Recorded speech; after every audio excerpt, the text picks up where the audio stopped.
네, 최정건 연세대 교수님, 전 외교부 차관님 모시고 아까 계속 진행하고 있었던 황방열 기자님과의 트럼프 정부의 매드맨 전략, 미치광이 전략에 대해서 우리나라에 어떤 일이 벌어질지 그리고 어떻게 대응해야 되는지 이야기 이어가도록 하겠습니다. 최 차관님 안녕하세요. 안녕하십니까. 반갑습니다. 네, 저희 반갑습니다. 뉴스토마토 찾아주셔서 감사드립니다. 예, 처음 해보네요. 예. 네, 끝내주는 경제에서 뭐 그 경제 이야기 주로 해왔는데요. 지금 트럼프 행정부의 이 변화가 우리 경제에 미치는 영향이 너무나 클 거라서 또 특별히 이런 시간 마련을 네, 고맙습니다. 했고요. 예, 뉴스토마토의 황방열 선임 기자님도 예, 같이 하십니다. 일단 트럼프 대통령 그 당선되기 전에 그때는 뭐 트럼프가 당선될지 해리스가 당선될지 의견이 되게 분분했는데 전문가들 미국에 계신 분들은 또 해리스가 될 거라는 분들도 많고 그랬던 것 같은데 최 차관님은 미리 예측을 하셨었나요? 어떻게 보셨어요? 저는 뭐 트럼프 대통령이 이번에 재선이 될 거라고 뭐 줄곧 공개적으로 이야기해 왔는데요. 그거는 두 가지 측면인 것 같아요. 우리나라에서 지금 소비하고 있는 미국 소식이라는 것이 뉴욕 타임즈가 됐든 워싱턴 포스트가 됐든 CNN이 됐든 소위 우리의 관점에서 보면 레가시 미디어라고 할 텐데 그들이 시행하는 여론조사의 구조가 대부분 뭐 800여 명 놓고 하더라고요. 그럼 아무래도 이제 대표성의 문제가 있는 것이고 또 트럼프 대통령이 2016년 11월에 당선됐었을 때 줄곧 힐러리 클린턴 당시 민주당 후보한테 지는 걸로 나왔는데 물론 힐러리 클린턴 이 180만 표로 전체 득표를 이겼음에도 불구하고 오늘날 경합주라고 알려져 있었던 그 지역에서 이김으로 해서 선거인 단수는 이겼거든요. 줄곧 그러니까 미국에서 발표되는 여론조사에 대한 적실성 또 그것을 보도하고 있는 우리나라 레가시 미디어의 보도를 100% 신뢰하지는 않았어요. 두 번째는 이제 뭐 경제학자 계시지만 기본적으로 인플레이션 문제예요. 이 21년, 22년도에 미국의 인플레이션이 7.5%에서 8.5%였거든요. 주별로 좀 다르긴 한데, 근데 그것이 임팩트, 영향력가 어디에 끼쳤냐면 소위 남부 선벨트 지역에 많이 영향을 미쳤고, 또 북부의 러스트벨트라고 하는 미시건, 위스콘신, 뭐 펜실베니아에 많이 끼쳤어요. 이제 그게 그러면서 이제 결과론적으로 소위 라티노와 소수인종들 전통적으로 민주당을 지지했던 분들이 돌아서는 경향이 보였고요. 또 제가 박사를 오하이오에서 했거든요. 그러니까 오하이오가 사실 상당히 뭐라 그럴까요? 부유했던 주인데 이게 소위 그 포버티 레이트, 빈곤율이 상당히 높게 된 주로 변해버리는 거예요. 결국 뭐 이 요번 대선의 특징이라고 했던 것이 8개 경합 중에서 트럼프 후보가 완승을 하게 되었고 결국 이제 열어보니 이제 그렇게 된 것이죠. 그러니까 제가 말씀드리고 싶은 것은 뭐 내가 맞췄다 틀렸다가 중요한 게 아니라 우리가 미국을 보는 방법. 그러니까 우리가 소위 CNN 뭐 상당히 훌륭한 미디어고요. 팍스도 그렇고 다만 이제 워싱턴의 렌즈로 보는 미국과 그 지역을 보는 지역 위주로 보는 미국 상당히 다를 거라고 생각을 했어요. 그때 그러니까 그때 근데 예측을 하실 때도 이미 트럼프 대통령이 일기 때 했던 일도 있고 또 선거 과정에서 하고 있는 이야기도 있었는데 그 얘기가 지금 그리고 민주당이 상당히 약했죠. 뭐 이제 뭐 옛날 일처럼 느껴집니다만 바이든 대통령의 고령, 소위 나이 문제가 있었고, 그래서 헬스 리스크라고 하는 거, 그리고 해리스 부통령이 그렇게 준비되지 않은 상태에서 사실상 떠밀려다시피 했던 것이고, 또 본인이 이제 여성이고 유색인종이고 또 캘리포니아라고 하는 것 때문에 확장성이 부족했고, 기본적으로 제가 봐도 메시지가 복잡하더만요. 네, 그렇죠. 저기 트럼프 쪽은 결국 인플레이션이고 인플레이션에 국경, 그다음에 펜타닐, 미중 관계 다 엮어버렸으니까요. 그러니까 바이든 행정부에 분노했던 분들이 다 기지로 돌아선 것 같아요. 근데 지금 인플레이션 얘기, 그 해리스의 패배 요인 중에 큰 걸로 지금 인플레이션을 얘기하셨잖아요. 네. 근데 지금 트럼프가 전방위 전 세계적으로 그냥 고관세를 하면 이 인플레이션이 더 심각해질 거다. 이게 분명히 예측되는 건데 트럼프는 왜 저렇게 하는 겁니까? 가장 쉽다라고 생각하는 모양이죠. 그러니까 가장 경험한 바에 의하면 트럼프는 가시성을 좋아해요. 가시성. 네, 가시성. 눈에 띄는 거, 네, 예. 그다음에 언론에 확 드러나게. 네. 그리고 사실 뭐 따지고 보면 우리가 관세를 뭐 멕시코에, 중국에, 캐나다에 부과하면 그 관세 늘어난 만큼은 미국의 수입업자가 내는 거거든요. 그렇죠. 그러니까 캐나다의 수출업자가 내는 것이 아니라 수입업자가 내는 거예요. 그 관세가 늘어난 만큼 해야 되는 것이니까. 그리고 상품값에 그대로 반영되는 그렇죠. 거죠. 반영되겠죠. 예. 그래서 일종의 그 조커처럼 아까 카드 얘기도 하시던데 그 조커처럼 이거 좀 사용하려고 하는 것 같아요. 두 번째는 요거는 제가 이번 방송을 통해서 확실히 말씀드리고 싶은 것은 민주당과 바이든 소위 통상 국제주의자라고 일컫는 사람들은 세계를 동맹, 네트워크, 그렇죠. 그다음에 국제 제도와 같이 판의 구조로 봐요. 그래서 윤석열 정부 기간 동안에도 한미일을 만든다거나 아니면 오커스 쿼드와 같이 이렇게 네트워크를 강화하는 쪽으로 간 거죠. 그러한 세계관을 가지고 있는데 트럼프와 트럼프의 마가파들은 이 양자적 관계로 봐요. 그러니까 바일레터럴하게. 그래서 한국, 일본, 멕시코, 캐나다의 전략적 혹은 안보적 가치뿐만 아니라 저 나라가 우리한테 돈을 벌어가고 있나? 우리가 저 나라 때문에 무슨 부담을 비용하고 있나? 그래서 이 이분법적 시각으로 보더라고요. 그렇다고 한다면 이제 동맹이고 뭐고 없으니 가장 소위 처방이 빠른 게 관세를 무기화시키는 거죠. 이번에 뭐 캐나다, 멕시코를 향한 뭐 중국은 좀 나중에 말씀드릴 수 있겠습니다만 캐나다, 멕시코를 향한 것도 사안은 비무역 사안이에요. 그러니까요. 그러니까 펜타닐과 불법 이민, 소위 보건 안보와 소위 이민에 관한 것인데 이걸 관세를 가지고 회초리를 들은 거거든요.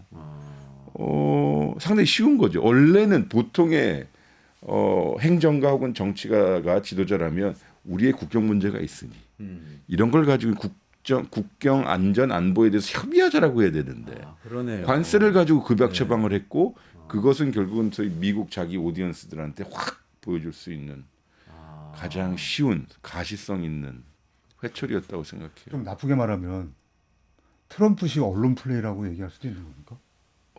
글쎄요. 근데 그 사람들은 정말 이 테리프 그 관세가 세상에서 가장 아름다운 단어라고 생각하잖아요. 그러니까 그게 아마 가진 자의 무기이기 때문일 거예요.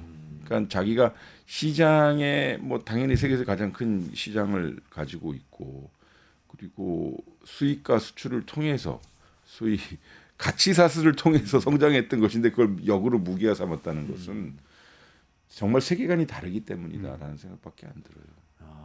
그러게요. 그러니까 아까 말씀하신 것 중에 정말 딱 이 뇌리에 꽂히는 게 이런 말씀이셨는데 국경 문제인데 관세를 무기로 건다는 거. 그리고 저는 우리나라 보도 그리고 평가 또 국제적 평가도 대부분 그렇던데 캐나다와 멕시코가 이번에 굴복했다고 생각하지 않아요. 그래서 그것이 우리한테 주는 함의가 상당히 커요. 왜냐하면 트럼프 대통령의 관세를 무기화해서 캐나다, 멕시코 25%를 부과한다라고 했었을 때 캐나다 총리와 멕시코 대통령은 마치 서로 약속한 듯이 바로 기자회견을 했거든요. 그렇죠? 서로 먼저 누가 기자회견 하는지 눈치 보지 않고 바로 기자회견 해버렸고 그 내용도 자기네들도 똑같이 보복한다라고 했었고 심지어 트루도 총리는 저는 그걸 실황으로 보았는데 제가 가장 근래에 보았던 정치 지도자의 연설 중 가장 감동받는 연설이었어요. 한번 봐주시길 바래요. 세 가지 파트로 나누는데 미국 국민들이요. 우리는 지난 세기 동안 세계 120여 개국에서 어깨를 나란히 하며 미국인들과 피를 흘렸다. 1차 세계대전, 2차 세계대전 또 이런 말이 나와요. 정확하시는데 한반도의 이름 모를 산맥에서 우리는 같이 피를 흘렸다. 그리고 가장 최근 LA에 화재가 생겼을 때 우리는 물도 보내줬고 그다음에 소방 헬기도 보내줬는데 이게 도대체 뭐 하는 짓이냐. 그리고 트럼프가 하는 행동은 우리를 다치게 할 뿐만 아니라 우리 미국 펠로 아메리칸들을 다치게 할 것이다. 잘 생각해 보시라. 그럼에도 불구하고 나는 25% 관세를 똑같이 보복을 할 것이다. 하면서 켄터키 버번, 플로리다 오렌지, 그리고 미시간의 땅콩 이런 걸 다 열렬히 일일이 다 열거해요. 근데 이 주들이 다 공화당 주예요. 근데 뭐 경제학자이시니까 더 아시는 이게 거꾸로 해보면 캐나다와 미국의 경제 구조를 볼 필요가 있어요. 네. 캐나다는 정말 아메리카 대륙의 사우디아라비아라고 할 정도로 기름이 어마어마하게 나거든요. 네. 그리고 여러 나라에 수출도 해요. 근데 미국에 많이 하는 이유는 미국이 비축분을 가지고 있기도 하지만 미국의 소위 배달료가 쌉니다. 배나 기차에 하는 것이 아니라 파이프라인을 통해서 하는 것이고요. 특히 이번에 온타리오주, 소위 토론토가 있는 그 주의 주지사는 정말 어마어마하게 열이 받은 거죠. 왜냐? 자기네들은 전기가 남아 돌아서요. 뉴욕 북부, 그다음에 미시간 이런 데서 전기를 싼 값에 제공해주고 있었어요. 그러니까 캐나다는 미국으로부터 생활용품을 산다면 캐나다는 미국은 캐나다로부터 원유와 원자재를 사가는 거거든요. 그러면 경제적 이 상호 의존도의 구조가 어찌 보면 캐나다는 대체재를 찾을 수 있지만 미국은 대체재를 찾을 수 없을 만큼 연결돼 있어서 아주 단호하게 한 거예요. 근데 보도는 보면 대충의 분석은 뭐 그래서 하루 이후에 캐나다 총리와 미국 대통령이 협의를 해서 풀었다라고 하면서 마치 트럼프의 승리라고 하는데 그 사이에 미국의 철강 노조, 소비자 연합회, 자동차 노조까지 뭐라고 그랬냐면 그들의 공통적인 내용은 트럼프 우리 지지했다. 요 지난 대선에 네. 불공정한 무역 규범을 개선해 달라고 하는 것이지 네. 우리의 친구들을 다치게 하라는 건 아니다. 네네. 라는 식의 메시지가 상당히 강했고 그리고 두 차례의 통화를 두 정상이 했단 말이에요. 근데 나온 결과를 보세요. 그 결과는 관세와 무관한 이를테면 캐나다 측에서 미국이 원한 것처럼 보이지만 실질적으로 비용이 들어가지 않는 국경 페트롤 잘하겠다. 네. 1억 불 정도 돈을 들여 예산을 들여서 국경 강화하겠다는 것인데 아니 이게 왜 캐나다가 굴복한 거죠? 멕시코도 마찬가지 아닙니까? 멕시코가 뭐라고 그래 대통령 여성 대통령이신데 세바나움 대통령이신가 그런데 그분이 뭐라 그러지 우리 플랜 B 있어. 왜냐하면 디트로이트 러스트벨트에서 나오는 자동차 있지 않습니까? 디트로이트, 미시간 이런 데서는 25% 정도가 그러니까 차 한 대를 생산한다면 거기 25% 부품이 멕시코에서 오는 겁니다. 그러니까 그러면 거기 자동차 노조, 철강 노조가 어마어마하게 트럼프를 이번에 지지했는데 지금 난리가 난 거거든요. 그러네요. 그리고 그 트럼프 대통령이 멕시코에 대해서 뭐라 그러냐면 아니 우리 이웃 국가가 마치 테러리스트처럼 펜타닐하고 불법 이민자, 소위 테러리스트를 우리한테 보내고 있다라고 하니 이 여성 대통령이 뭐라고 걷어쳤냐면 진정으로 테러리스트, 진정으로 우리에게 위협이 되는 사람들은 미국의 총기 상점들이다. 그 사람들이 우리에게 소위 무기를 비밀리에 팔고 있는 것이다라고 맞받아쳤거든요. 그래서 얻어낸 게 뭡니까? 결국은 그 넓은 미국과 멕시코의 국경에 10,000명 정도의 멕시코 군을 투입해서 경비를 강화하겠다는 것인데 예산을 집행해 보면 10,000명 군 움직이는 건 사실 별거 아니거든요. 그렇죠. 그리고 한 달 정도 시간을 벌었으니 그러니까 제가 말씀드리고 싶은 거는 이것이 계속 반복되면 반복될수록 트럼프의 소위 오늘 여기 방송에서 표현하신 매드맨 전략은 신뢰성이 떨어질 겁니다. 그러니까 지금 말씀하신 거는 캐나다의 트루도 총리나 멕시코의 셰인바움 대통령이 오히려 미국 국민들을 향해서 굉장히 호소리가 있게 우리 이 조치의 부당성을 얘기를 해서 결국은 협상에서 뭔가 더 나은 우위에 있는 상태에서 보류라는 결과를 얻어냈다. 이렇게 지금 보시는 거네요. 아니 그건 지켜봐야 될 겁니다. 다만 대부분의 사람들은 관념적으로 알고 있지 않습니까? 저게 되게 트럼프답다. 네. 또 역설적으로 놀랍지 않다 이거잖아요. 그럼 왜 거기 대응을 거래적으로 하죠? 원칙적으로 한 거예요. 지금 멕시코나 캐나다 총리는 그러네요. 원칙적으로 한 거예요. 자기네 국익을 지키고 소위 영어로 얘기하면 자기 나라의 디그니티, 위엄을 지키면서 협상할 건 협상하고 그리고 지킬 건 지켜내는 거예요. 그것도 동시에 시간을 번 거였거든요. 그러니까 그래? 우리한테 관세 때려? 그리고 관세 조금만 하고 뭐 국경 이게 아니라 아, 그러네요. 그러니까 원칙적으로 한 거라 아. 뭐 제가 어디서도 말씀드렸지만 트럼프 대통령은 강한 자에게 강합니다.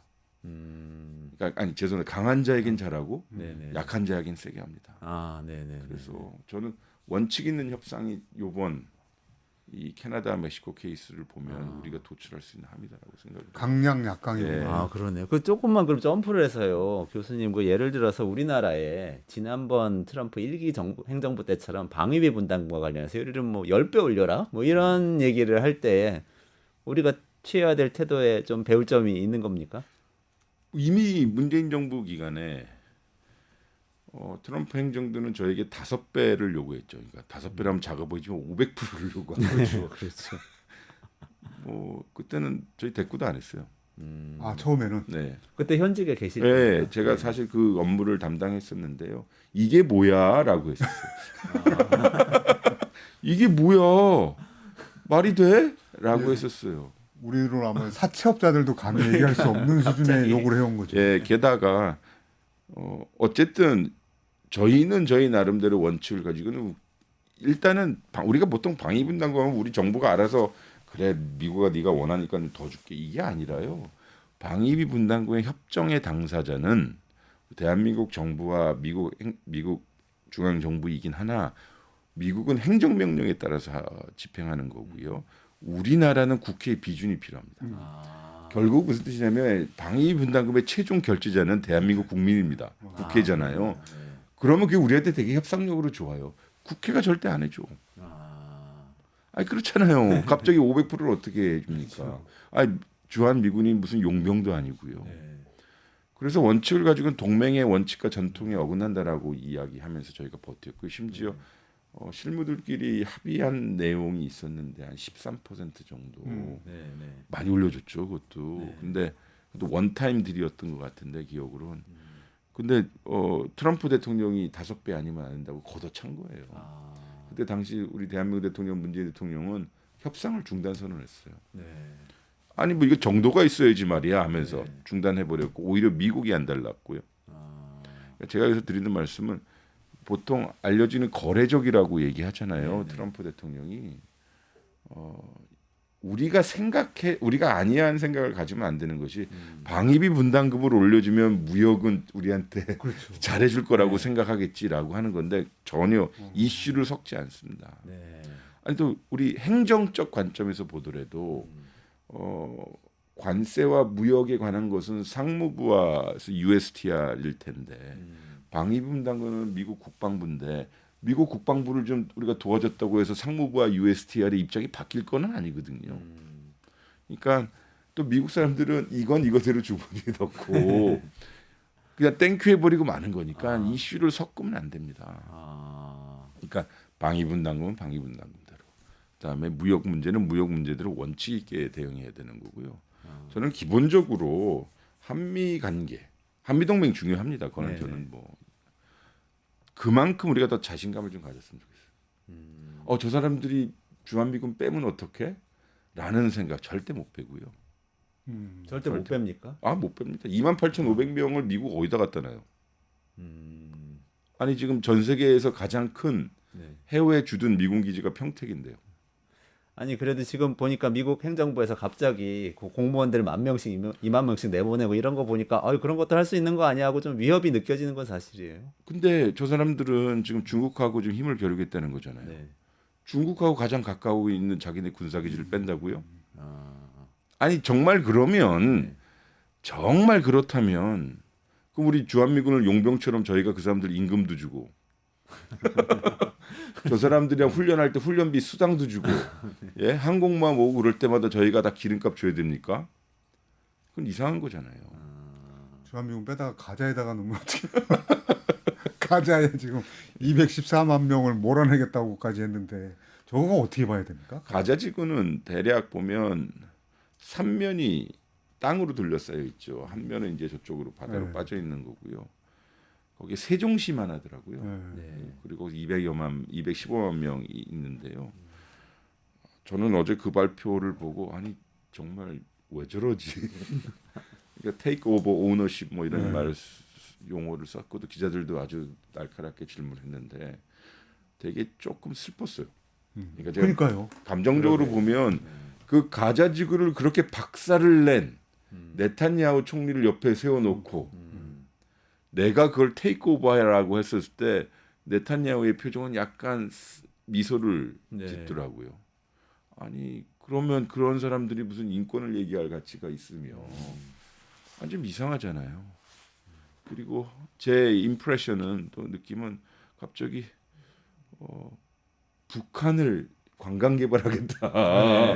네. 뭐 콘도가 아름다울 수 있다. 뭐 우리 일기 때 그런 말을 했는데 너무 이게 무슨 혁신적 발언이라고 느꼈었는데 저렇게까지 질러 놓으면 정책적 신뢰성이 얼마나 있을지. 사우디 당장 안 된다고 했고요. 또 그리고 어떤 행정명령을 어제 서명했냐면 이란에 대한 맥시멈 프레셔. 네, 네, 네. 그러면 가자 지구는 대략 하마스가 있고 하마스 뒤에는 우리 이란에서 IRGC 이란혁명 수비대가 있는 건데 이거 빼고 그러니까 가자를 소위 관광 개발하면서 215만 소개시키고 이란을 압박한다 그러면 이게 그 정책적 이 구조가 안 맞잖아요. 만약에 진짜 신뢰성이 있으려면 가자 지구를 내가 개발할게. 여기가 워낙 힘드니까. 그러면서 이란하고 외교할게. 라고 해야지. 네, 네. 근데 사우디도 돌아서고 이란은 완전히 대놓고 적대적 정책을 하니 역설적으로 이번 발언이 저는 중동 지역을 일종의 연합하게 하는 오히려 예. 오히려요. 그래서 네. 더 큰일 나지 않을까라는 생각이 들어요. 의도가 뭘까요, 근데? 글쎄요, 뭐 저는 기본적으로 트럼프 행정부 2기가 들면서 세 가지 외교 정책 목표 혹은 현안에 집중할 거라고 생각을 해요. 하나는 미중 관계. 그거는 아마 해리스가 돼도 똑같았을 겁니다. 이게 워낙 미국 경제 문제와 자기 패권적 지위에 여러 가지 문제가 있으니까요. 그러니까 미중 관계 문제를 걸어서 지금 파나마 얘기도 나오고 그린랜드 얘기도 나오고 지금 여러 가지 관수도 나오는 거거든요. 그건 그대로 진행될 거고. 두 번째는 그 우크라이나 문제예요. 우크라이나는 답이 정해져 있습니다. 세 가지 선택 중에 하나입니다. 하나는 지금처럼 계속 전쟁을 지속한다. 네. 두 번째는 휴전을 한다. 세 번째는 종전을 한다는 거거든요. 휴전은 지금 현 상태를 유지하고, 그러니까 남북한 관계처럼 휴전 협정 맺어서 약간의 정쟁을 휴식한다라는 관점. 아니면 종전이라고 하는 것은 돈바스 돈네츠크 이쪽에 소위 우크라이나 동부 지역 20% 25% 정도 점령한 지역을 그냥 러시아에 떼어준다. 소위 폴리티컬 솔리. 요 세 가지인데 이거는 그러니까 이 순위를 정해서 협상하면 되는 걸 거예요. 그리고 이거는 가시적 성과가 있기 때문에 우크라이나 문제는 상대적으로 이럴 때 북한 문제, 중국 문제보다 쉽죠. 근데 제가 예상하지 못했던 것은 가자 지구에 대해서 이렇게 전격적으로 나올지 몰랐어요. 왜냐면 일찍 우리 지역 안보하시는 분들 이야기 들어보면 거기는 거의 신의 영역이잖아요. 네. 그러니까 종교와 문화와 역사와 심지어 문명까지 있어서 이게 한 단반에 이렇게 끊을 수가 없는 문제인데 그래서 저는 이번에 잘 모르겠어요. 왜 그랬는지. 그러니까 그게 걱정이 되죠. 지금 트럼프 행정부 이제 2기 취임하고 나서 1월 20일 날 했으니까요. 지금 대략 한 보름 남짓 뭐 됐는데 속도가 1기에 비해서 어마어마하게 빨라요. 네.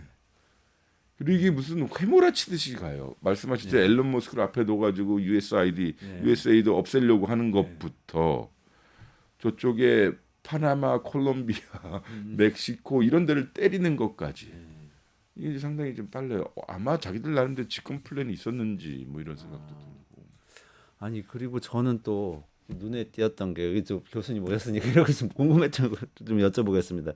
그린란드에 대해서도 매입을 하겠다고 얘기를 했었고 파나마 운하에 대해서 뭐 가져오겠다고 얘기를 했고 이번에 가자지구도 소유하겠다고 얘기를 했단 말이죠. 근데 이전에 미국이 그런 식의 표현을 쓰진 않지 않았습니까? 없었습니다. 그러니까 이게 약간 뭐랄까 미국의 대전략이 바뀌어가지고 뭔가 팽창주의적으로 바뀌는 건가 이런 생각까지 그러니까 들 미국의 정도로. 대전략이 바뀌려면 바텀업으로 국방부, 국무부, 뭐 USTR 이렇게 쫙 해가지고 정책 리뷰 보통 2달 하지 않습니까? 뭐 대북 정책 바뀔 때도 한 달, 2달. 트럼프 일기 땐 그랬어요. 맥시멈 프레셔가 나오기 전. 이건 그냥 쏟아내고 있어서, 그러니까 그런 거 있잖아요. 상대방의 전략을 혹은 행동을 우리는 너무 이성적으로 판단하려고 하는. 근데 그들은 하다 보니까 그렇게 된 것 같은데 파나마 케이스는 좀 다른 것 같아요. 왜냐하면 원래 미국 거였고 원래 미국 거라고 보는 게 맞습니까? 맞습니다. 미국이 사실 오퍼레이션, 그러니까 운용과 건설과 운용의 권한을 가지고 있다가 70년대인가 80년대 넘겼지 않습니까? 그러다가 그 사람들 주장은 이 중국이 소위 테이크 오버 한다는 거 아닙니까? 근데 실제로 그 지역을 가보면요, 저도 가봤는데 중국의 소위 1대1로 자본이 어마어마하게 들어와 있는 건 사실입니다. 그러니까 그걸 미국이 소위 스테디엄 디플로머시라고 부르는데요.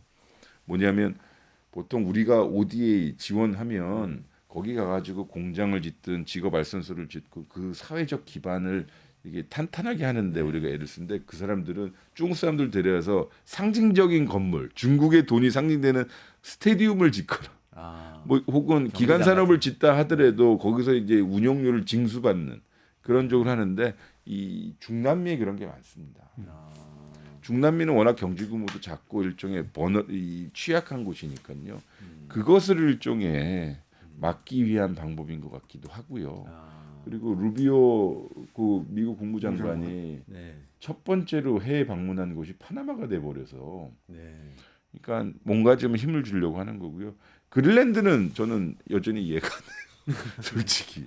저는 사실 그린란드 가봤어요. 네. 아, 그러셨어요. 예, 네. 예전에 가봤는데 그린란드는 기후 변화 때문에 한 60m 정도의 빙하가 평균적으로 녹았대요.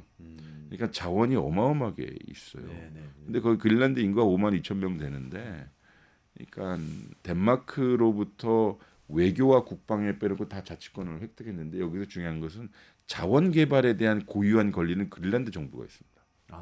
그러니 그걸 가지고 해외 정부와 교섭을 하는 게 실질적 외교가 되는 거거든요. 그러니까 그린란드를 덴마크가 절대 떼어주지 않을 것이고요. 밤사이에 외신을 보아하니 그 영국 총리가 덴마크를 코펜하겐을 방문해서 소위 덴마크와 영국 그 정상회담의 결과가 뭐냐면 유럽 안보에 매우 중요한 그린란드를 같이 소화하더라고요. 그래요? 그러니까 이게 그 영국도 말하자면 뭔가 지분을 주장하려고 지금 그런 행위를 하는 건가요? 어떤 건가요? 그래서 쉽게 얘기하면 유럽 대륙에 유럽 영토의 현상 변경을 원치 않는 거죠.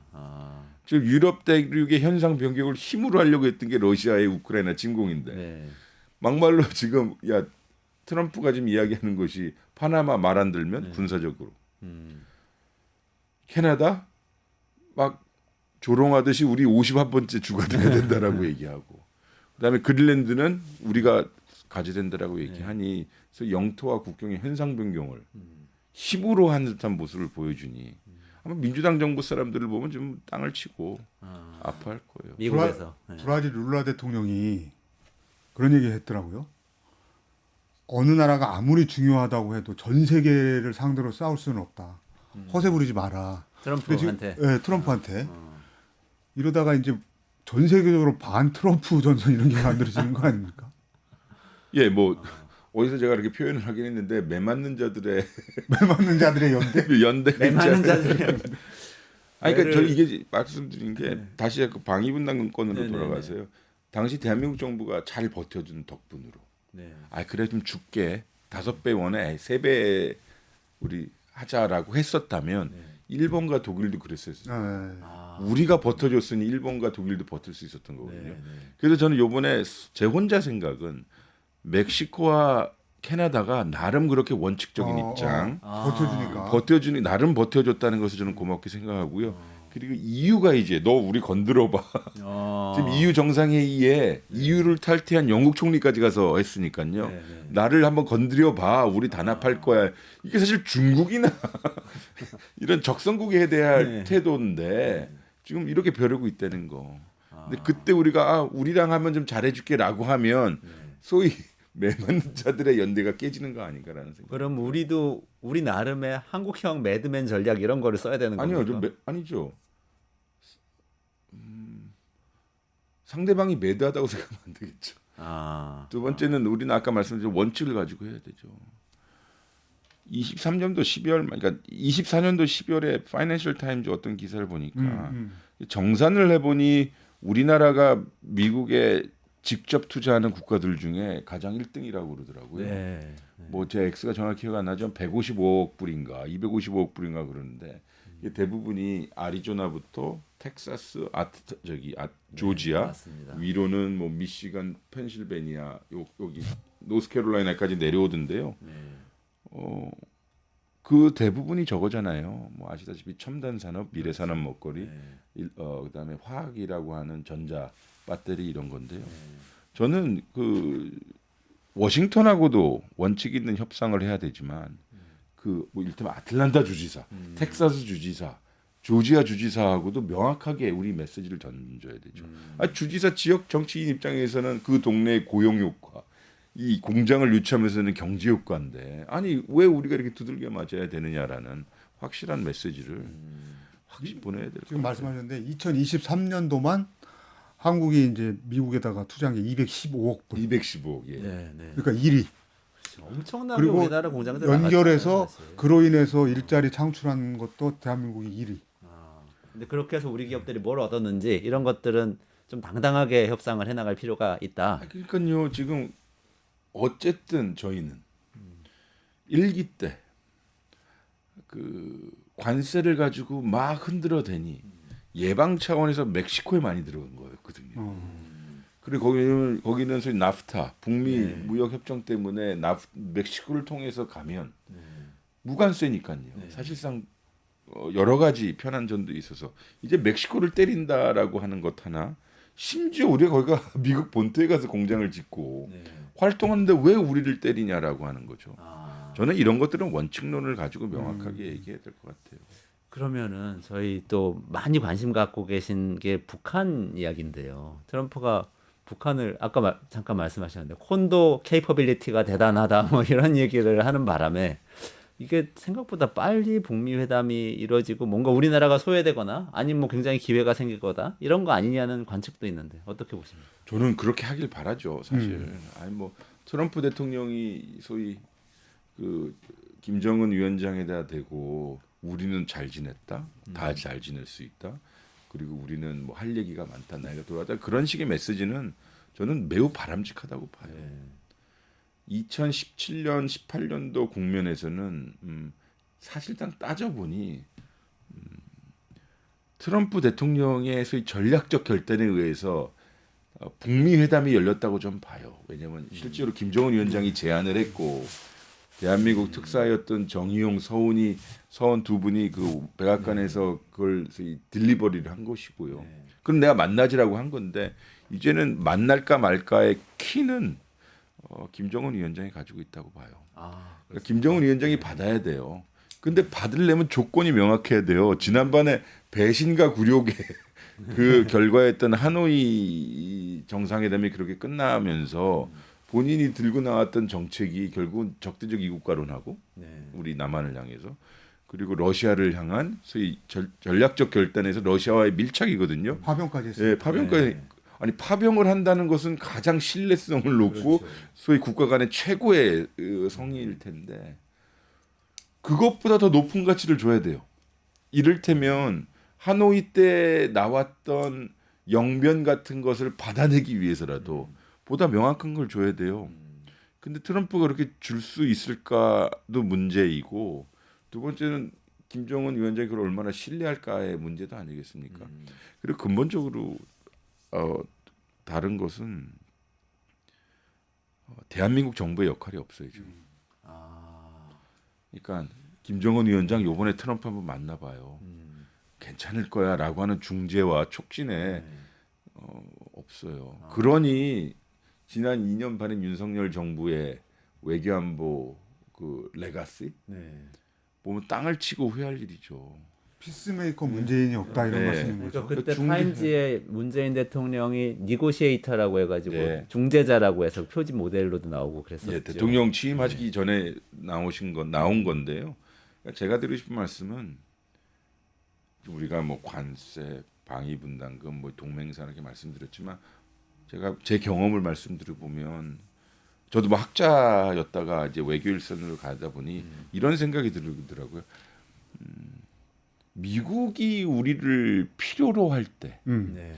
진정 그때 우리가 전략적 자율성을 가지게 되더라고요. 아, 이게 무슨 뜻이냐면 우리가 자유롭게 허심탄회하게 북경하고 대화할 수 있어야 되고요. 아, 모스크바하고 대화할 수 있을 때 물론 평양도 마찬가지고요. 그럴 때 워싱턴이 저기 이번에 북경이랑 뭐라고 얘기했어? 어떻게 뭐가 잘 됐어? 김정은은 무슨 생각을 하는 것 같아? 아니, 그래야서야 한미 간의 정보 교류가 되는 거지. 우리가 북경하고 대화도 못하고 모스크바도 대화도 못하면 이 네트워크 안에서 사실 우리가 가지고 있는 내용과 공헌도가 떨어지잖아요. 근데 지금은 없잖아요. 한미 통틀어서 트럼프를 제일 많이 만나본 지도자가 트럼프 아닙니까? 김정은 김정은을 제일 많이 만나본 사람이 트럼프 아닙니까? 그렇죠. 지금은 그렇죠. 네. 거꾸로 그러니까 우리한테 이니셔티브가 없네요 지금. 거꾸로 김정은은 네. 미국 사람을 제일 많이 만났죠. 그러니까요. 그러니까요. 그러니까 거꾸로도 트럼프 입장에서는 마찬가지네요.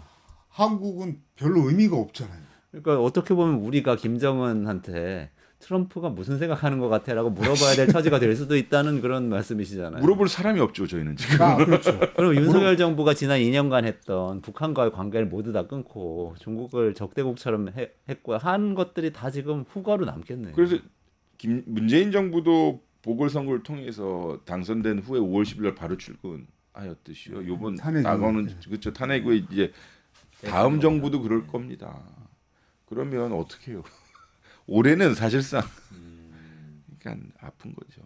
통미봉남, 그러니까 북미 간에 뭔 회담 같은 게 실제로 이제 일어난다고 해도 현실적으로 통미봉남을 피할 수가 없는 거네요. 저는 통미봉남이라고 하는 프레임 자체도 저는 별로 마음에 안 들어요. 아니 뭐 어때요? 미국끼리 북한끼리 얘기를 하면 네. 현 상황에서 우리가 그러면 어떻게 해요? 통미봉남이라는 소위 원칙 때문에 둘이 왜 대화해? 라고 할 수도 없는 할 수 거 없는 거 아닙니까? 저는 일본에 대한 복잡한 감정이 있으나 일본이 북한하고도 대화하면 좋은 거라고 생각해요.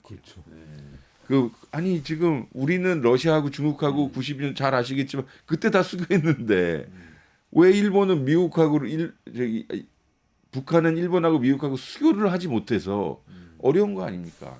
유럽 국가들은 다 수교했는데. 근데 사실은 지금은 우리는 통미봉남이라고 미국에다가 어필할 자격이 없는 상태예요. 그럼 대안이 뭐야? 영어로 얼터너티브가 니들 뭔데? 니네는 뭐 전략이 했어, 뭐 그동안? 있어? 그러게요. 그렇게. 이런 거 되는 거. 그럼 방위분담금 뭐 관세 우리가 더 올려주고 이럴 수도 없는 거고. 아니 그러니까요. 그러니까 지금은 좀 암흑의 시대? 우리 나름대로. 아무리 아니 보세요. 우리 민간이나 전문가 업계에서 뭘 해야 되는지 말씀들을 많이 하시지만 실제로 뭘 할 수 있어요?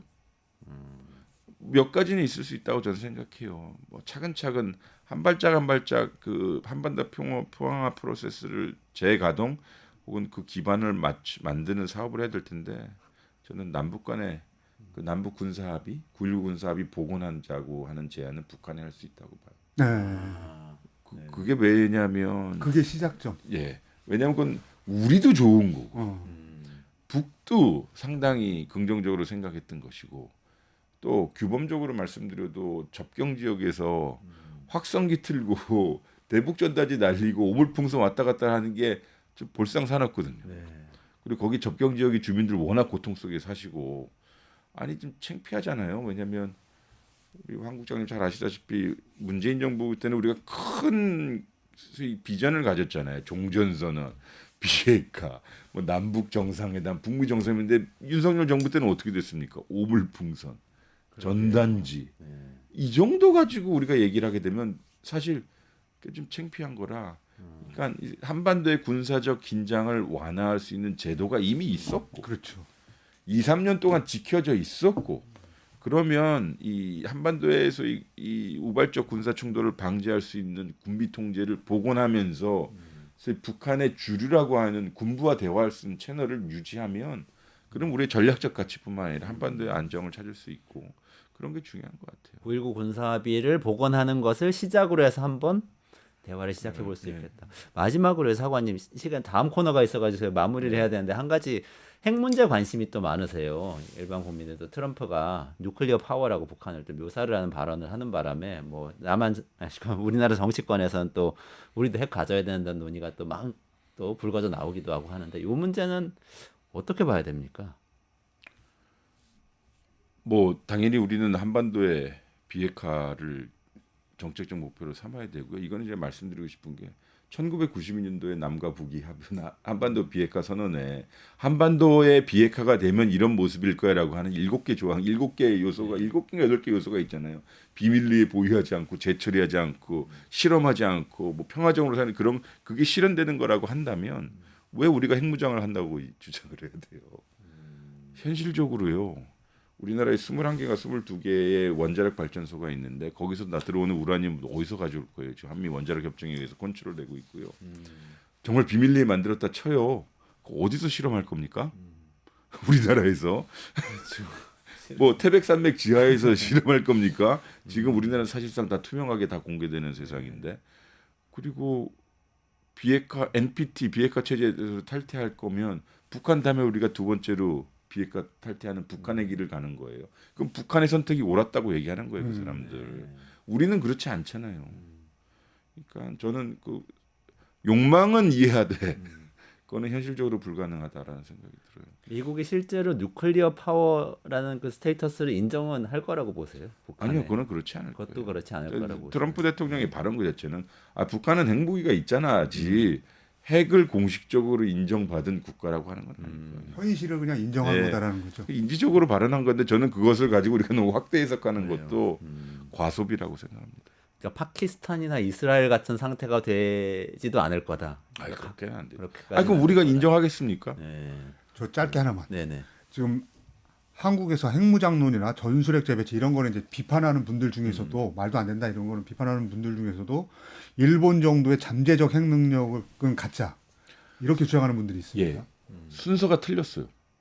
정말 그런 걸 하고 싶다면 핵무장 주장을 하지 말았어야 되죠. 처음부터. 두 번째는 정말 그렇게 하고자 했다면 정부 대 정부가 조용히 협의를 해야죠. 우리는 핵무기를 갖고 싶어라 그런 욕망을 전 세계에 다 대통령부터 해놓고 그럼 그거 안 돼? 그러면 재처리 능력까지 갖게 해줘라고 하면 결국은 어떻게 되겠어요? 우리 의도를 의심받는다는 그렇죠. 거죠. 그러네요. 스마트하지 않았던 거라. 그러면 저희는 핵무기 보유에 관련해서는 상당히 국제사회로부터 의심과 신뢰를 동시에 받고 있는 나라이기 때문에 저 같으면 그렇게 안 할 것 같아요. 그러니까 신뢰가 없을 거예요. 핵을 가지기 위한 수단으로 순서로 네. 이해할 거다라는 거죠. 네. 그렇게 할 거였으면은 네. 훨씬 더 신중하게 처음부터 네. 얘기를 했어야 돼. 윤석열 정부가 정말 망친 게 많네요. 알겠습니다. 두 분 여기서 인사드리도록 하겠습니다. 고맙습니다. 고맙습니다. 유튜브 구독하고 실시간 채팅과 댓글을 남기시면 매일매일 7천 TTCO를 드립니다. 참여 방법은 통통물 어플을 다운로드하고 회원가입과 로그인을 해주세요. 마이페이지에서 나의 회원 고유 번호를 복사해주세요. 유튜브 구독 후 실시간 채팅이나 댓글창에 고유 번호를 한 번만 입력하면 준비 끝! 지금 유튜브 채팅과 댓글 쓰기 참여하고 실천 TTCO 받아가세요. 네, 이원재 끝내주는 경제에서 딥시크 쇼크인가 쇼인가 이런 얘기부터 시작해서 AI 이야기를 계속 쭉 끌어오고 있는데 오늘은 최승병 전 삼성경제연구소 수석연구원 물리학자이면서 경제 전문가이신 이분을 모시고 최 박사님께 엔비디아의 AI 칩은 앞으로 계속 더 팔릴 건가? 그리고 우리나라 삼성전자 하이닉스가 연결되는 이 메모리 산업은 어떻게 되는 건가? 이 이야기 좀 깊이 있게 살펴보도록 하겠습니다. 안녕하세요. 어서 오세요. 네, 안녕하십니까? 딥시크 쇼크 뉴스는 처음부터 잘 계속 따라오고 계셨죠?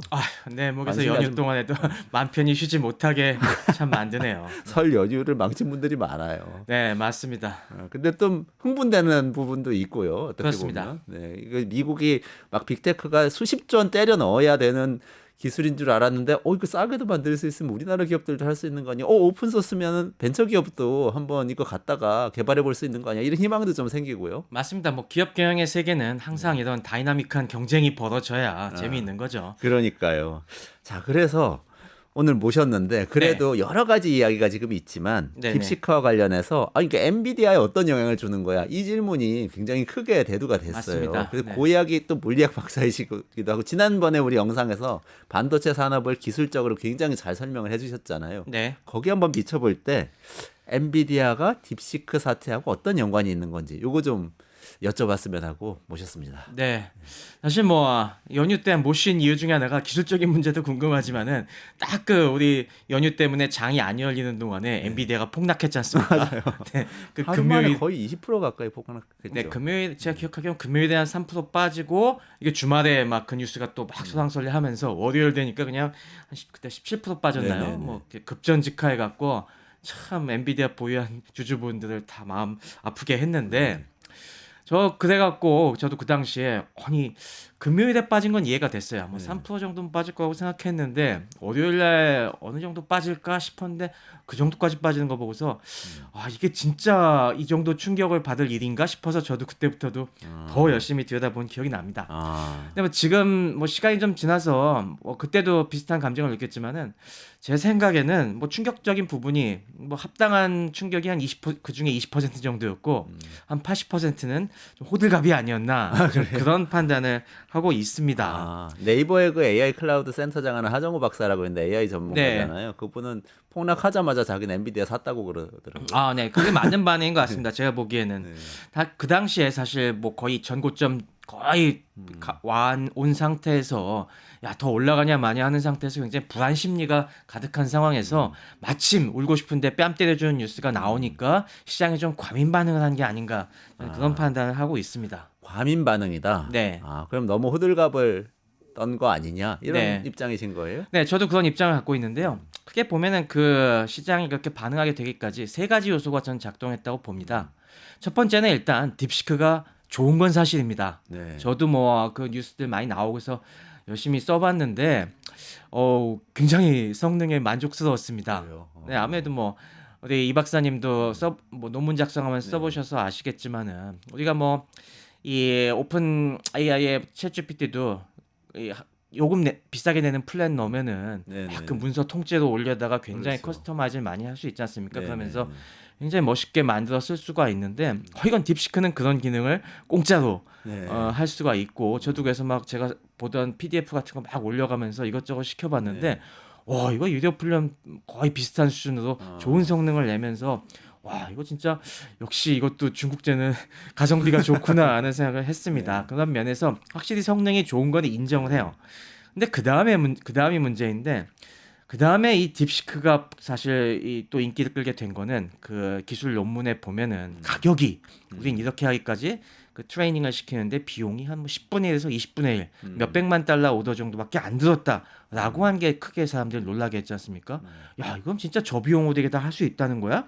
그럼 그동안 오픈 AI나 빅테크들이 얘기하던 건 다 그냥 사기였어? 라는 그런 생각들이 막 이제 들기 시작하고 마지막으로 여기 허령점정을 찍은 거는 미국 언론들이 그 지난 설 연휴 직전 주말 요때 어마어마하게 이걸 대서특필했습니다. 뉴욕타임스나 이런 주요 언론들이 상당히 이걸 심층적으로 보도하면서 사람들이 그때부터 이게 진짜 그런 문제가 있나 우리 애가? 그동안 이게 다 거품이었던 거야? 라는 상상력이 막 더해지면서 월요일날 이런 대폭락으로 이어졌던 거죠. 하지만 이 첫 번째 딥시크가 좋다는 건 인정하더라도 그 다음 두 번째, 세 번째 문제는 이게 좀 사람들이 성급하게 판단한 부분이 있지 않나라는 그런 생각을 했습니다. 어떤 부분에서 그런가요? 이게 아무래도 제가 그래서 그 당시에도 뭐 여러 가지 AI 저보다 훨씬 전문가분들이랑 막 전화해서도 물어보고 여러 가지 의견을 들어봤는데 딥시크가 일단 내놓은 그 저비용이라는 사실 자체가 굉장히 편취를 했다. 사실의 굉장히 일부만을 밝혔다는 겁니다. 딥시크의 그 논문을 보시면 나오겠지만 이건 뭐 강정수 박사님이나 딴 분이 많이 설명을 했겠지만 이게 몇 단계를 거쳐서 지금 나온 결과를 보는 겁니다. 일단 기본적으로는 딥시크가 V3라는 기반 모델을 먼저 만들고 그 다음에 여기서 우리가 추론 문제 그러니까 뭐 수학 문제 푼다든가 코드 생성하는 이런 정답이 있는 문제들에 집중을 해갖고 이거 성능을 높이는데 여러 가지 방법들을 아주 교묘하게 쓴 거거든요. 추론이 그게 R1이죠, 그러니까. 네, 그렇게 해서 나온 게 것? 우리가 지금 R1을 갖고 성능을 얘기하고 있는 건데 그 V3를 만들고 R1으로 넘어가기까지 방법들이 굉장히 이 여러 가지 시행착오를 겪은 게 분명합니다. 그러면서 여기서 뭐 자세한 내용들은 시간상 나중에 설명드리든지 하겠습니다만은. 그 방법들이 이전에는 뭐 이게 될까 싶은 부분들 갖다가 과감하게 해 가면서 또 교묘한 몇 가지 트릭들 그러니까 굉장히 좋은 레시피를 찾아낸 거죠. 근데 그 과정에 일반적으로 보면은 한 번에 안 되거든요, 당연히.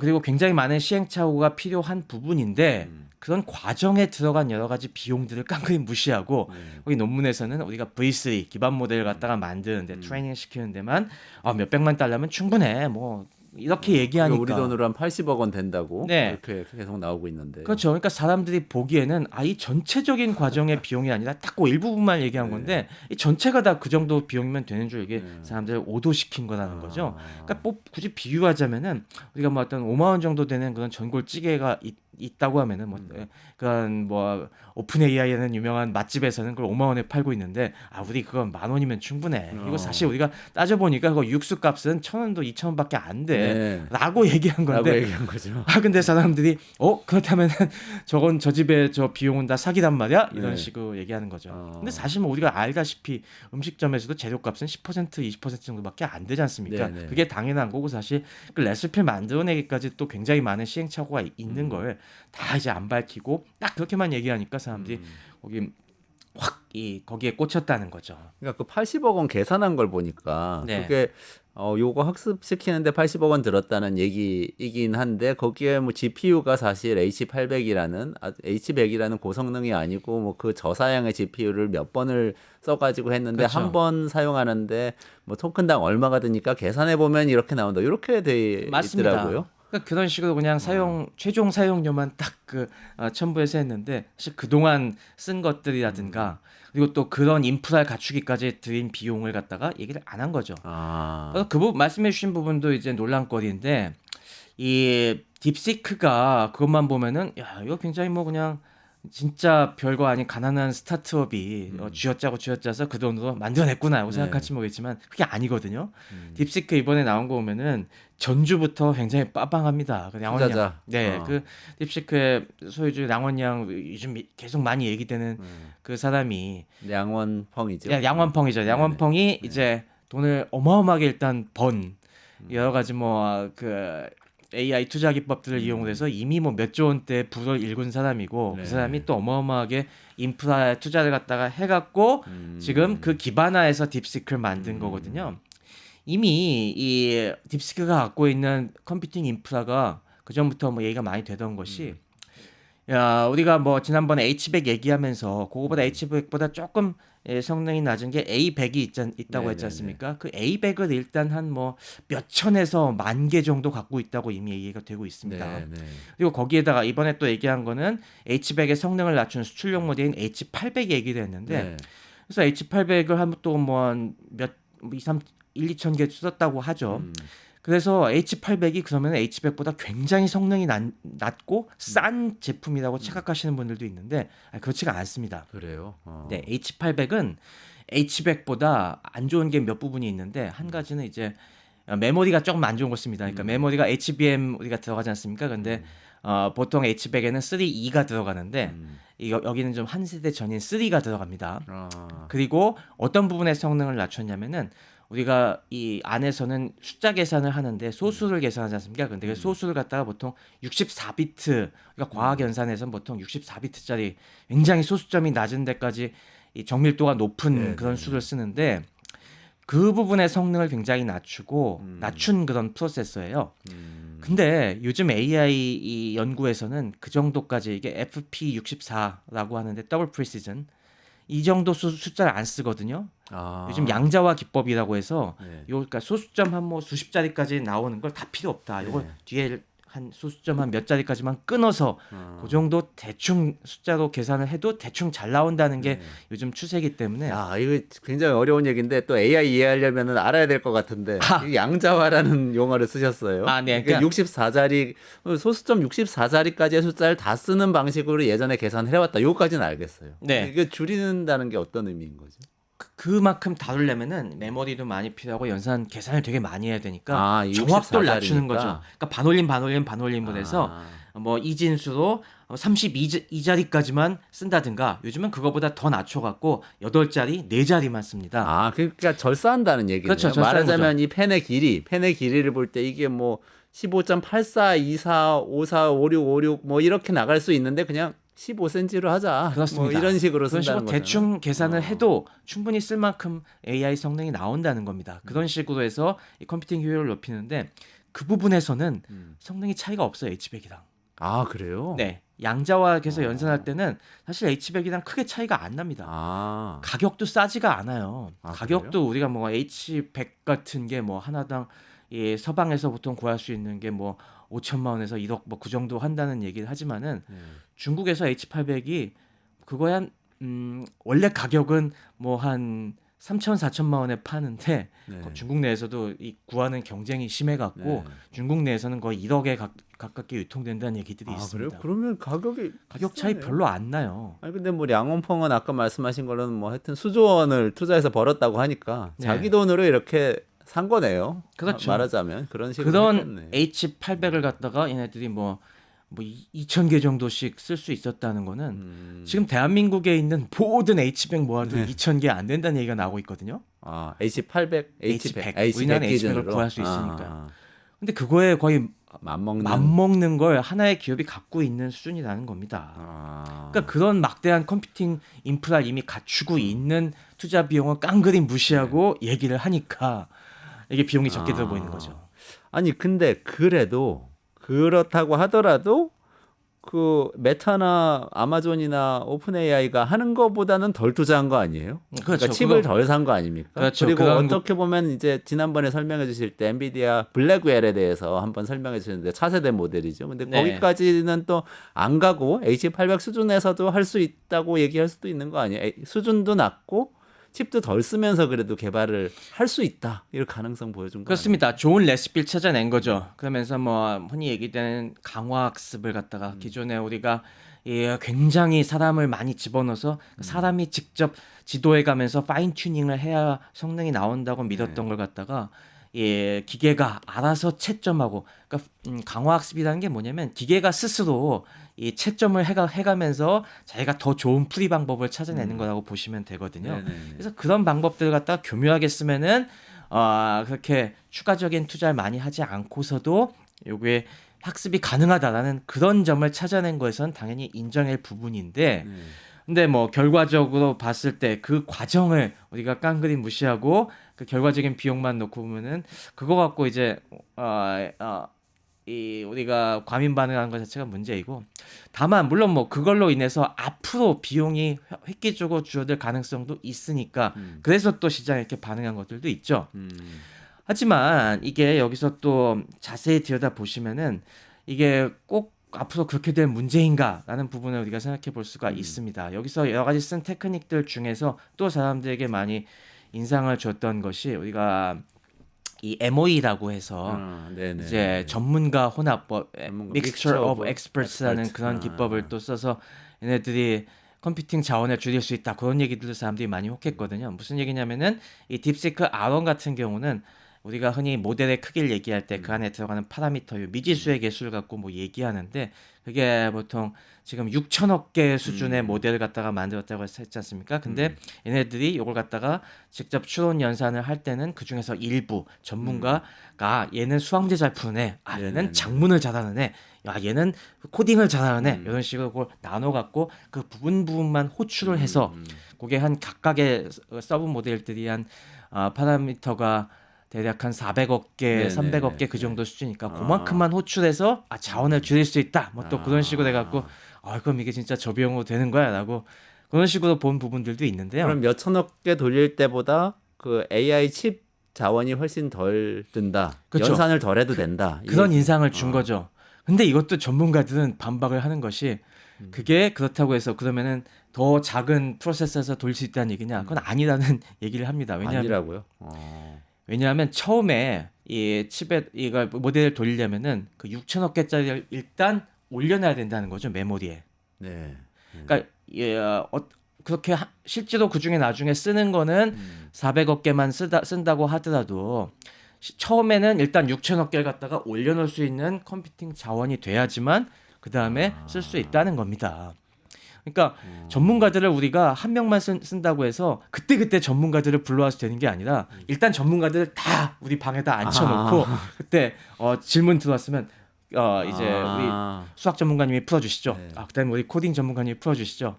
그러니까 일단 모으는데 들어가는 자원이 사실은 있는데 그런 걸 얘기 안 했다는 거죠. 큰 사무실이 필요하다 어차피. 네, 어쨌건 그 큰 사무실이 사무실과 GPU라고 한다면 네, 그만큼 사무실 전문가 초빙 비용이 기본적으로 그렇지, 필요한데 든다. 그런 걸 싹 무시해서 그런 인상을 준 거라는 거죠. 그래서 이게 재밌는 게 뭐냐면은 이 반응들 지금 보면은 엔비디아가 오히려 이걸 선전하고 있습니다 지금. 딥시크를요? 네, 아 그래요? 엔비디아가 제가 왜 선전하나 봤더니 이게 사실은 이 6천억 개 이걸 다 올려야 됩니다. 다 올리려면은 여러분 생각하신 것과 달리 진짜 좋은 컴퓨터가 가속기가 필요해요. 그래서 우리의 최신 지금 블랙웰 그러니까 H200이랑 블랙웰에다가 이걸 올려놓으면은 훨씬 빨리 그리고 더 답변을 원활하게 생성할 수 있습니다 하면서 그걸 보여주려고 또 이제 걔네들 테스트 클라우드에다 올려갖고 지금 서비스를 하고 있습니다. 마이크로 서비스. 그러니까 이게 결코 따지고 보면은 이 컴퓨팅 자원이 결과적으로 적게 들어가는 건 아니라는 거죠. 그럼 엔비디아 AI 가속기 수요는 줄어들지 않을 거라고 보세요?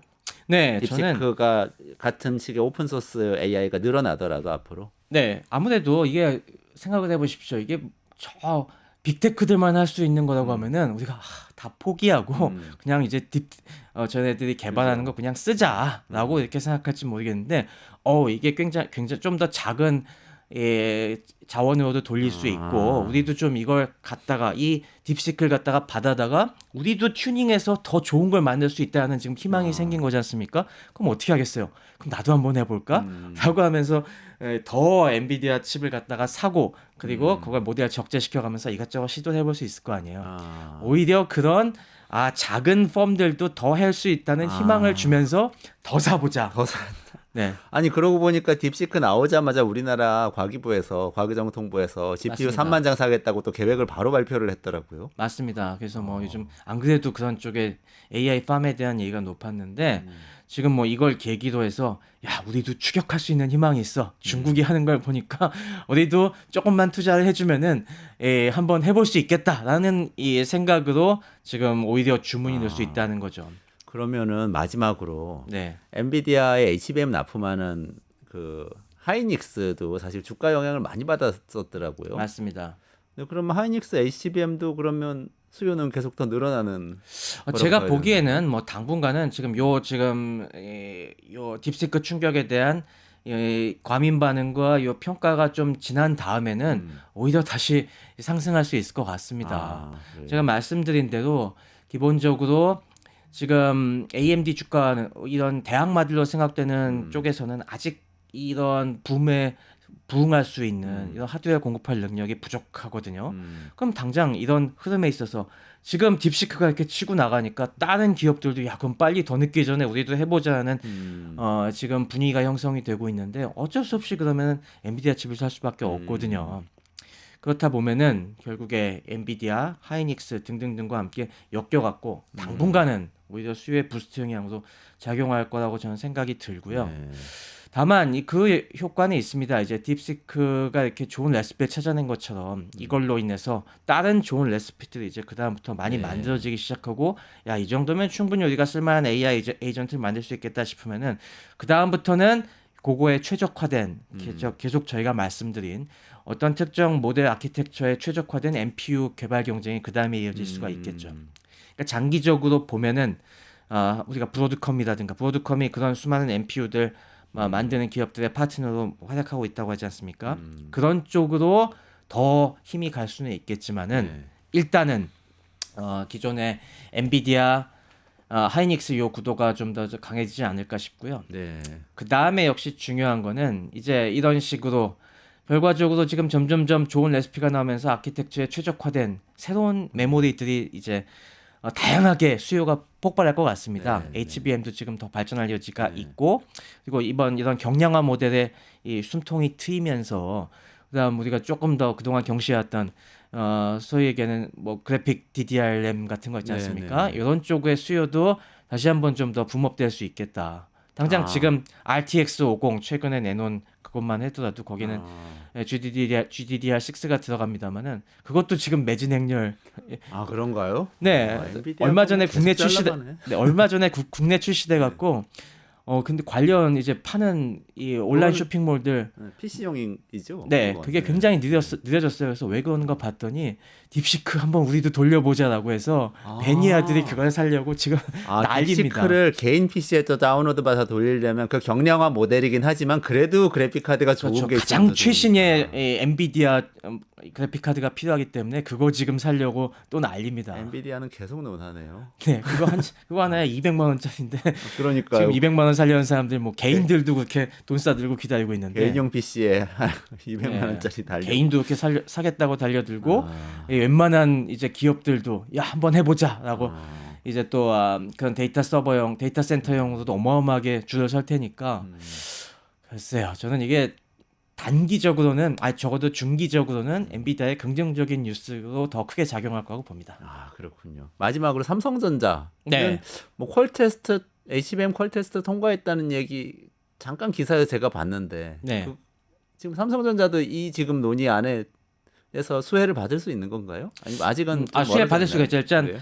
그래픽 DDR 쪽은 삼성이 굉장히 잘 만듭니다. 네, 그쪽 RTX 쪽은 HBM에서 지금 문제가 있는 거지. GDDR 쪽은 삼성의 경쟁력이 그래도 꽤 있기 때문에 네네. 그쪽에서 일단 큰 수혜가 있을 수가 있고, 그리고 이런 식으로 HBM이 뭐 다양한 수요가 확대가 되면은 지금 뭐 가장 최선단의 HBM이 하이닉스가 우위가 있는 거지. 삼성도 그 아래 세대에 쫓아가는 거는 지금 또 열심히 하고 있거든요. 네. 그래서 뭐 그런 부분까지 수요가 크게 확대되면은 삼성도 같이 수혜를 받게 되겠죠.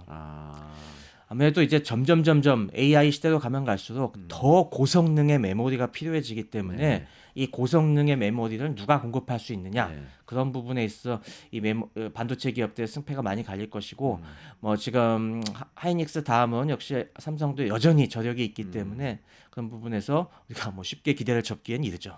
그렇군요. 웬만큼은 할 거라고 봅니다. 삼성에 대한 애정이 아직 많이 있으시죠? 뭐 아무래도 동료들이 아직 많이 남아 있고 또 그리고 뭐 국민 경제 워낙 중요하니까 이 판에서 우리가 AI 경쟁에서 소프트웨어 하드웨어 양면에서 뒤처지면 안 되죠. 여기에 빨리 올라타야 진짜 우리 국민들이 안심하고 살 수 있습니다. 알겠습니다. 최승병 전 삼성경제연구소 수석연구원하고 딥시크 시대가 엔비디아 시대를 끝내는 건가? 질문 드렸는데 안 끝나고 오히려 더 커진다, 이렇게 대답을 주셨어요. 오늘 말씀 잘 들었고요. 저는 최승병 박사하고 같이 여기서 인사드리고 물러가도록 하겠습니다. 고맙습니다. 감사합니다. 유튜브 구독하고 실시간 채팅과 댓글을 남기시면 매일매일 7,000TTCO를 드립니다. 참여 방법은 통통물 어플을 다운로드하고 회원가입과 로그인을 해주세요. 마이페이지에서 나의 회원 고유 번호를 복사해주세요. 유튜브 구독 후 실시간 채팅이나 댓글창에 고유 번호를 한 번만 입력하면 준비 끝! 지금 유튜브 채팅과 댓글 쓰기 참여하고 7,000TTCO 받아가세요.